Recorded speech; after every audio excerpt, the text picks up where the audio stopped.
Biden administration hosted the first ever Pacific Island Summit at the White House this week. This event was historic as, despite being a Pacific power, this was the first time United States had invited the leaders of the Pacific Islands to the White House for a conversation and consultation about U.S. engagements in the region as well as to discuss recent developments. The strategy recognizes the gaps in U.S. policies in the Pacific in the last several decades. It identifies several initiatives and themes central to island nations and their priorities, such as climate change, post pandemic recovery, health, technology, maritime security, as well as tourism and the blue economy. The United States also has released a roadmap that defines the way forward in engagement with Pacific Island nations as well as U.S. engagements in the Pacific.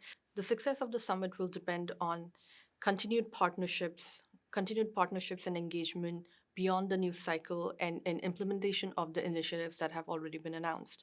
The single biggest national security threat to the island nations is climate change. It is a concern that islands have been voicing for decades and have expressed frustration on unmet goals, specifically on climate financing.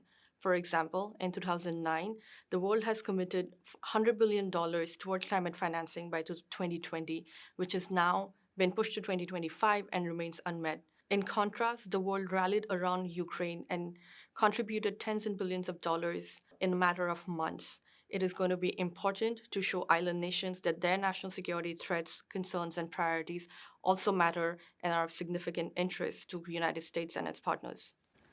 This renewed interest from Washington is a welcome step for Pacific Island nations. However, there remains a certain degree of skepticism as the United States is yet to fulfill its obligations from the last several decades. Recent reports of hesitation from nations such as Solomon Islands in signing the 11-point declaration indicate towards such lingering concerns.